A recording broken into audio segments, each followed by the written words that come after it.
Bismillahirrahmanirrahim. Assalamualaikum warahmatullahi wabarakatuh. Ya, baik mahasiswa sekalian, ya, ini merupakan sub CPMK kedua untuk pertemuan pertama terkait proses menua, ya. Eh, Sub CPMK yang pertama tadi kita membahas mengenai konsep dasar lansia. Apa itu lansia?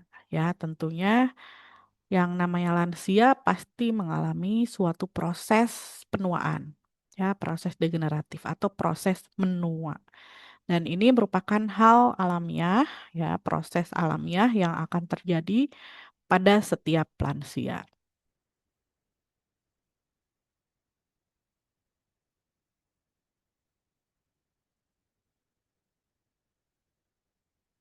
Oke, maaf saya izin share screen ya mengenai PowerPoint-nya ya. Kita lanjut. Nah, ada beberapa teori ya yang harus kita pahami mengenai teori-teori perubahan pada usila atau lansia ya. Usila itu usia lanjut usia. Pertama adalah teori biologis, yang kedua adalah teori psikologis, tiga teori sosial dan teori spiritual. Walaupun sebenarnya nanti di dalamnya akan banyak sekali teori yang berkaitan satu sama lain ya. Nah, teori-teori ini menjelaskan mengenai hubungan antara lansia dengan perubahannya. Jadi ada empat hal penting yang harus kita pahami dalam setiap proses penuaan, yaitu satu, dalam setiap proses penuaan ada yang namanya pekterius. Pekterius itu penuaan fungsi. Ya, jika diibaratkan seperti mobil, misalnya kita membeli mobil tahun 2010 dulu. Kita gunakan terus-menerus, lama-lama kan setiap bagian-bagian mobil itu akan mengalami aus ya. Entah itu mesinnya, bannya gitu ya. eh Tangki-tangkinya, terus joknya juga ya, apa namanya, interiornya pasti mengalami penuaan. Nah, sama halnya seperti manusia, ya pasti mengalami perubahan fungsi. Seperti yang sudah disampaikan di pertemuan sebelumnya bahwa ada fungsi secara fisiologis gitu ya, sistem kardiovaskulernya, tadinya jantungnya sehat, lama-lama itu ada plak, kolesterol menumpuk, pembuluh darah mengalami pengerasan, paru-parunya juga sama, fungsi parunya berkurang gitu ya, itu akan mengalami penuaan fungsi.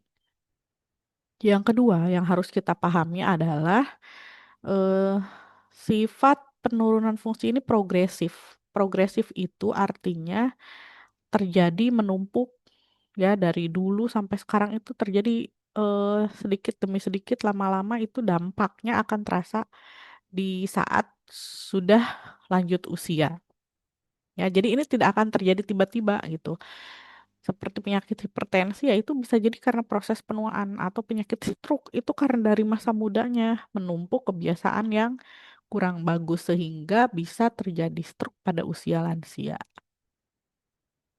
Nah, kemudian yang ketiga adalah intrinsik. Ya, proses penuaan itu tidak terjadi semata-mata karena pengaruh lingkungan. Ya, tidak. Karena dari dalam diri tubuhnya sendiri akan mengalami penurunan fungsi. Gitu ya. Yang tadinya enzim banyak gitu sekarang berkurang. Hormon yang tadinya stabil jadi berkurang gitu ya. Itu memang dari faktor dalam tubuh kita sendiri juga akan berpengaruh. Yang keempat adalah universal. Artinya ini berlaku untuk seluruh makhluk hidup di dunia. Pasti semua akan mengalami suatu yang namanya proses penuaan. Ya, nah ini empat poin ini harus dipahami sebagai dasarnya. Nah, ada 5 teori ya, teori biologis itu ada 5. Pertama ada disebut teori genetik. Genetik ya, itu mempengaruhi perubahan secara umum.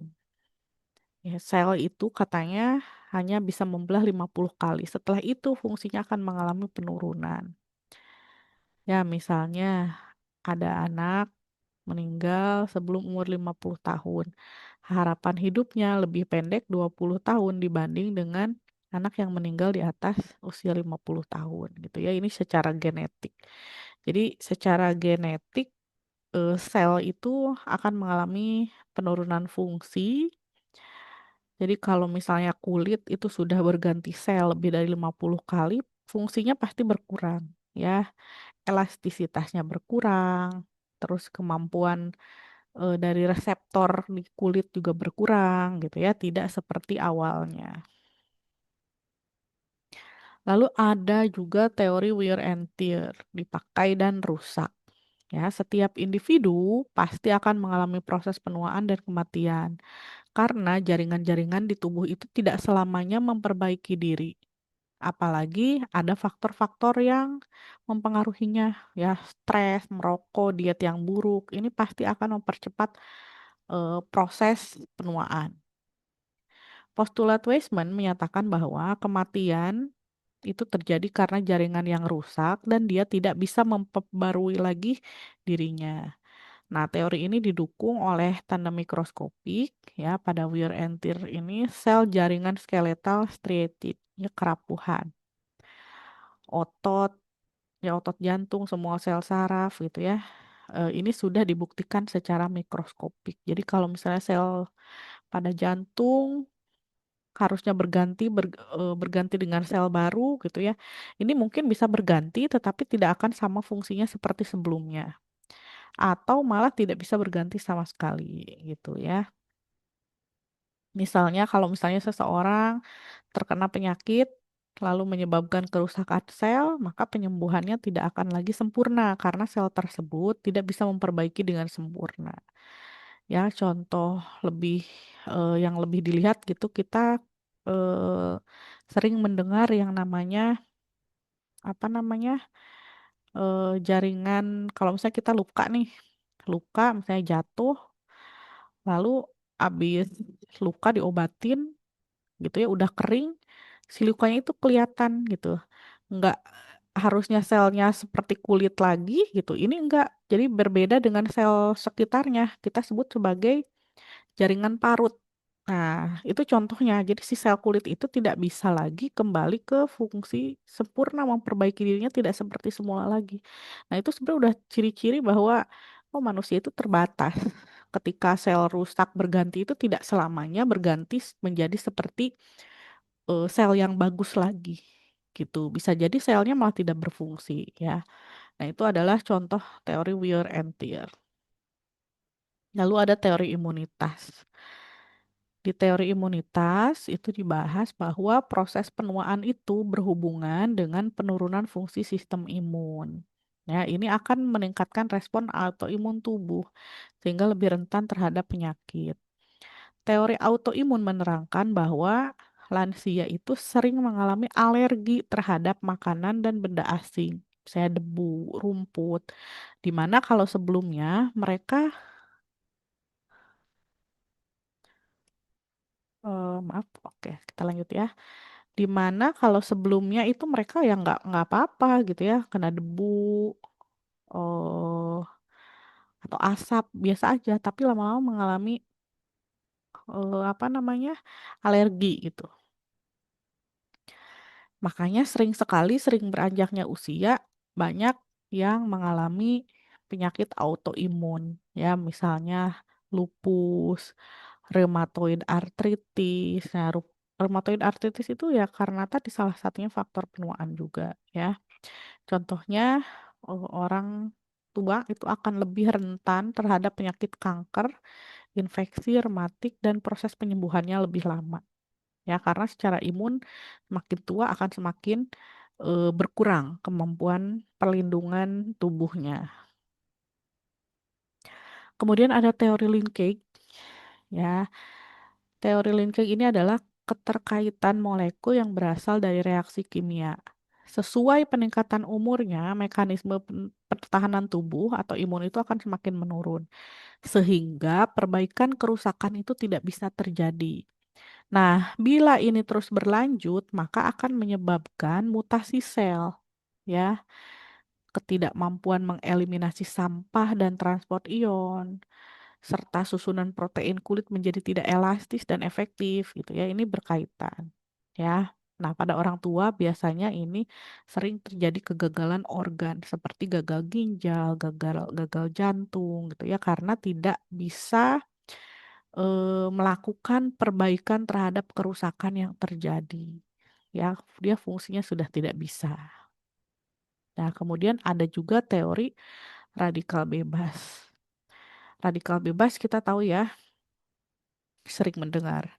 Nah, radikal bebas dan kumpulan konjugasi ini mampu menyerang molekul lain karena adanya proses pertukaran ekstra elektrik, yaitu elektron bebas yang meminimalkan akibat radikal bebas. Ya, semakin lansia, mekanisme pertahanan tubuh itu menurun. Vitamin C itu berkurang gitu ya, sehingga membentuk radikal bebas yang bertambah. Nah, misal orang tua nih yang biasa kerja di sawah biasanya akan lebih cepat keriput dibandingkan orang yang kerja di kantor karena pengaruh radikal bebas yang sering dia terima paparannya dari muda gitu. Ya gitu. Jadi ini secara teori radikal bebas. Nah, eh dari sini kita dapatkan beberapa poin ya. Pertama, hubungan proses penuaan dengan keperawatan gerontik. Ya, jadi sebagai perawat kita bisa memahami bahwa yang namanya proses penuaan itu bisa ditinjau tadi dari berbagai teori ya. Dari segi radikal bebas, wear and tear, semua mengalami penurunan atau degeneratif. Itu alamiah terjadi pada lansia. Itu prosesnya terjadi pada semua organisme, terutama manusia. Ya, penuaan secara biologi alami tidak dapat dihindari, irreversible, artinya irreversible itu tidak bisa balik lagi ke semula dan berkembang sesuai waktunya. Nah, cara penuaan itu bervariasi pada setiap individu, tergantung dengan faktor yang mempengaruhinya. Tadi yang habitnya dari muda, dia senangnya minum jus gitu ya, tentunya akan lebih sehat dibandingkan dengan orang yang dari mudanya kopi, apalagi alkohol gitu ya, jelas itu akan berbeda.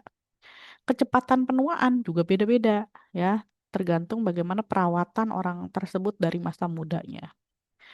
Penuaan biologi dipengaruhi oleh faktor non-biologi. Ini saling berpengaruh ya. Nah, proses penuaan biologi berbeda dengan proses patologi. Peningkatan proses penuaan biologi ini menyebabkan mudah terkena penyakit. Itu terkait biologis. Lalu kalau psikologis, ini ada 6 teori ya. Ada teori KDM, Maslow.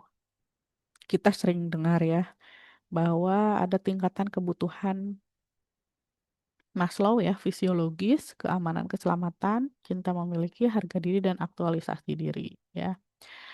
Jadi selain teori ke KDM juga ada teori Erikson. Ada 8 yang dihubungkan pada lansia yaitu teori percaya dan tidak percaya gitu ya dari segi psikologis makin lansia biasanya makin sering ada curiga gitu ya karena dia sering menemukan hal-hal negatif gitu ya terkait eh, apa namanya kehidupan banyak orang jahat dia temui sehingga banyak yang tidak percaya. Ada otonomi versus malu-malu dan ragu-ragu. Ada inisiatif versus rasa bersalah, industri versus inferior, identifikasi versus bingung peran, intimidasi versus self-absorption, generativity versus stagnasi, ego integritas versus despair. Nah, 1 sampai 7 menunjukkan kesuksesan kehidupan lansia. Kalau ke-8 ini termasuk ke dalam tahapan untuk kehidupan lansia lanjut. Ada juga teori Carl Jung, ya, kepribadian lansia ada 2, ada yang ekstrovert, introvert, sama seperti orang dewasa, remaja juga sebenarnya ya. Kalau ekstrovert, lansianya ini berorientasi pada dunia luar, pengennya jalan-jalan, ketemu orang gitu ya. Kalau yang introvert, sebaliknya. Dia berorientasi pada pengalaman sendiri, orientasinya hanya terhadap diri sendiri. Ya, terus ada teorinya Newman and Newman yang menyatakan bahwa coping terhadap perubahan fisik itu karena proses penuaan, menyesuaikan kegiatan dengan peran yang baru, sebagai pensiunan, sebagai kakek, nenek, janda, atau duda, ya.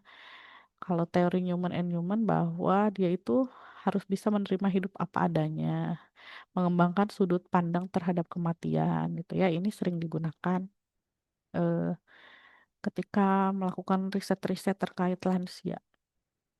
Lalu ada teori sumber kehidupan manusia, ya. Menurut Charlotte Bowler, lansia itu dia ada pusat perhatian ya pada tujuan kehidupan melalui fase perkembangan, yaitu dari childhood, remaja dewasa, usia 25 gitu ya, middle years, dewasa tua. Ya, ini mulai masuk ke waktu istirahat dari cita-cita yang tinggi dan tujuan hidup. Ada teori tugas perkembangan Havigraph. Ya, tugas perkembangan itu bersumber dari beberapa hal.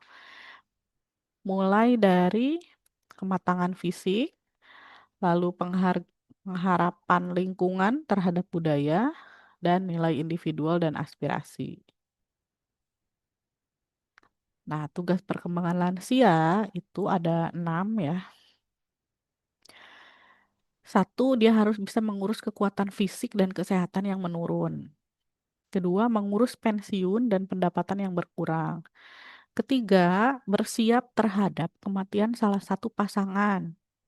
Keempat, mendirikan perkumpulan dengan grup seumurnya. Yang kelima, mengadopsi dan beradaptasi dengan peraturan sosial dengan cara fleksibel. Yang keenam, memantapkan kehidupan fisik yang teratur. Tuh, jadi ini sebenarnya tugas perkembangan lansia, di mana perawat ini bertugas untuk memfasilitasi, membantu gitu ya, yang tadinya kalau lansia belum tahu apa sih harusnya tugas lansia gitu ya, atau misalnya udah tahu tapi belum mampu, maka harus dibantu ya, bagaimana menyadari atau menyiapkan bagaimana nanti salah satu pasangannya kalau misalnya meninggal harus mandiri seperti apa caranya gitu ya. Nah, yang ketiga ini ada teori sosial ya. Teori sosial ada 6, ini banyak sebenarnya teori-teorinya. Secara sosial ada teori pelepasan, ya pemutusan hubungan atau disengagement dari Kami and Henry. Di sini dinyatakan bahwa proses penuaan itu sebagai tugas perkembangan yang normal, maka harus mempertahankan keseimbangan sosial yang dicapai dengan proses timbal balik antara masyarakat dengan lansia. Lalu keinginan menarik diri dan bahagia ketika pelepasan terjadi, dan keseimbangan sosial sebagai hasil akhir. Ada juga teori aktivitas ya, di mana lansia ini membutuhkan pengasingan diri dari lingkungan ya. Seharusnya lansia ini mempertahankan kesehatan psikologis dan sosial bila mempertahankan aktivitasnya.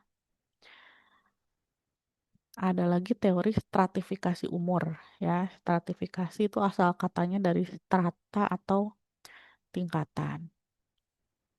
Jadi eh, berdasarkan tingkatan umur, tentunya lansia ini memiliki tingkat ketergantungan yang lebih tinggi ya dibandingkan usia dewasa ataupun remaja. Ada teori kontinuitas. Kalau teori kontinuitas itu menyatakan bahwa tahapan lansia ini merupakan proses kelanjutan dari proses kehidupan sebelumnya. Itu ya, itu teori kontinuitas. Ada teori kesesuaian manusia dengan lingkungan atau person environment eh, teori. Jadi di Lewton ini menyatakan bahwa ada ketergantungan antara kompetensi dari suatu kelompok dewasa tua masyarakat lingkungannya. Jadi eh, di teori ini disebutkan bahwa kalau misalnya seseorang punya kompetensi yang rendah, hanya dapat menghadapi tekanan lingkungan yang rendah pula. Begitupun sebaliknya, gitu ya. Kemudian ada teori subkultural, ya, Di sini disebutkan bahwa lansia merupakan kelompok yang punya norma, harapan, keyakinan, dan kebiasaan sendiri, ya, sehingga dinyatakan memiliki kelompok sendiri, kurang menyatu dengan lingkungan yang lebih luas, dan lebih banyak berinteraksi dengan sesama kelompoknya. Lalu ada teori sosiologis tentang penuaan. Ini kesimpulannya ya, bahwa lansia ini kalau misalnya dia lebih aktif, maka akan meningkat juga kepuasan hidupnya. Jadi berdasarkan teori-teori sosiologis ini dinyatakan seperti itu. Oke, konsep diri berhubungan dengan peran dan peran sebelumnya yang harus diganti dengan orang baru yang masih aktif gitu. Tentunya karena lansia sudah tidak produktif, maka semua peran di kantor, di rumah, di masyarakat ya, peran-peran aktif itu lebih banyak dengan orang muda. Itu sehingga konsep dirinya agak berkurang pada lansia ya. Nah, bisa jadi juga mereka menarik diri dari masyarakat. Kenapa? Karena sudah ada perbedaan culture, perbedaan eh, adat istiadat gitu ya.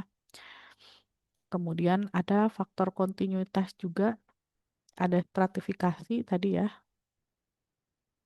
dan person environment fit. Lalu kalau teori spiritual, eh kalau menurut tinjauan teorinya antara spiritual dan agama itu berbeda konsepnya. Kalau agama itu lebih mengarah pada tanda-tanda di luar kepercayaan spiritual, kalau spiritual itu merupakan konsep yang lebih luas, tidak selalu terkait agama. Ini menurut Violet 1970. Nah, kemudian menurut teori perkembangan dan kematangan spiritual lansia, Laura Beck 2001 menyatakan untuk menerima perubahan, merasa utuh dan mengantisipasi kematian dengan penuh kesabaran adalah meningkatkan kematangan spiritual. Hasil penelitian di Amerika pada lansia 65 tahun ke atas, 76% mengatakan religius sangat penting dalam hidupnya. Kalau De Genova tahun 92 menyebutkan bahwa keterlibatan religi relatif stabil, sering bertambah usia, kebutuhan religius mungkin meningkat pada lansia. Ya, lalu menurut Maslow ini ya ke apa namanya beberapa kesimpulannya. Semakin bertambah usia seseorang, agama kepercayaannya makin terintegrasi dalam kehidupannya. Menurut Murray Zevner, lansia makin matur dalam kehidupan keagamaannya. Jadi makin lanjut, makin eh, tingkat spiritual dan keagamaannya meningkat. Gitu. Ini beberapa teori dari orang yang mengamati bagaimana tingkat spiritual lansia. Ya. Nah,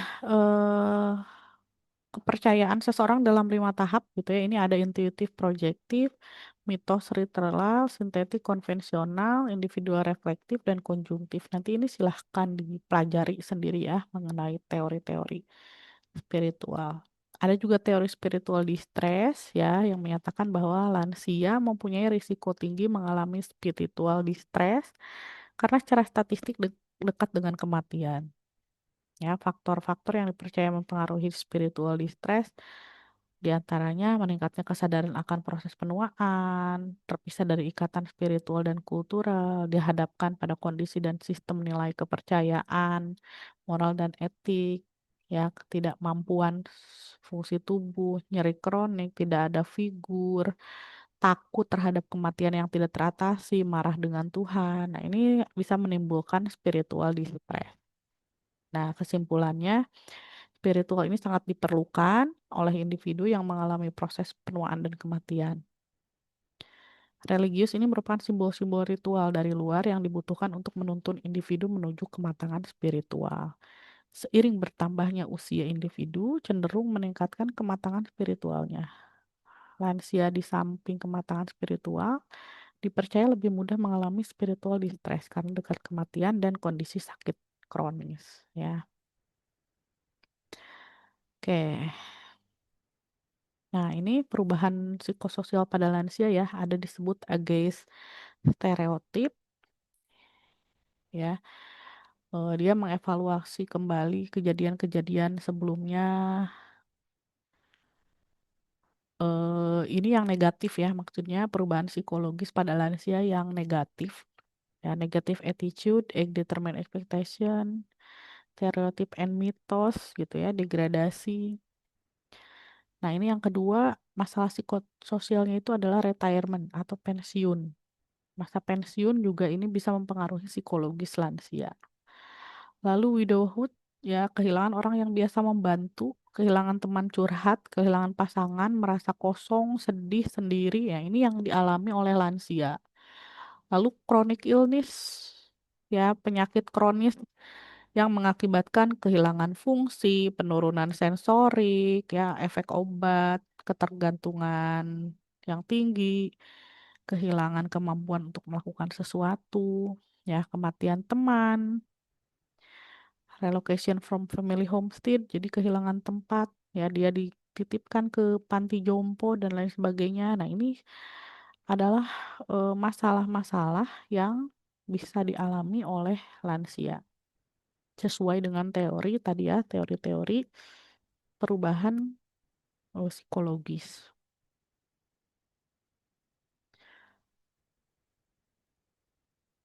Oke, jadi perubahan psikososial pada lansia ini alami, yang akan dialami semua lansia sesuai dengan tiga teori yang berkaitan, yaitu disengment, activity, dan continuity. Ya, oke, ini perubahan yang terjadi pada lansia ya, ada perubahan tubuh, ya, sel otak, penurunan rasa penciuman, kulit keriput, rambut memutih, pendengaran berkurang, tulang mulai rapuh, gigi mulai ompong, mudah lelah. Jadi semua kenikmatan yang selama ini dimiliki dicabut ya oleh Tuhan satu persatu. Nah, ini ciri khas lansia ya. Fungsi jantung, ginjal, hati, ya, daya tahan tubuh menurun, gerakan menjadi lebih lamban, kehilangan kelincahan, kehilangan keseimbangan. Ini terjadi secara fisik. Secara pikiran atau mental, daya ingat menurun, mudah sedih, mudah tersinggung, mudah frustasi, merasa sepi sendiri, takut kehilangan kemandirian. Secara sosial, mulai kehilangan pekerjaan, kehilangan pasangan, berpisah dengan anak, dan menerima kehadiran cucu, ya. Sehingga bagaimana penyesuaian dirinya?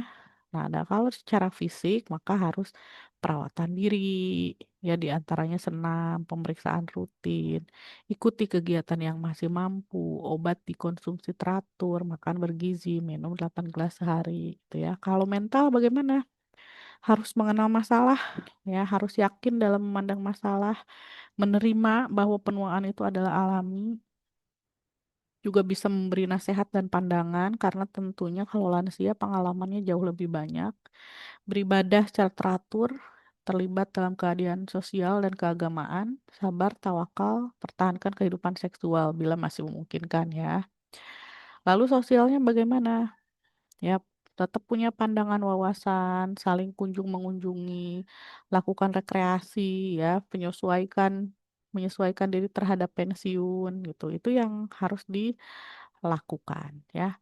Nah, itu adalah beberapa teori-teori yang bisa digunakan ya untuk mempelajari eh, seperti apa itu proses penuaan ya, itu teori menua. Oke, baik. Terima kasih semuanya atas perhatiannya. Saya akhiri. Selanjutnya silakan untuk mengerjakan kuis yang sudah disediakan pada link ya. Wabillahi taufiq wal hidayah. Wassalamualaikum warahmatullahi wabarakatuh.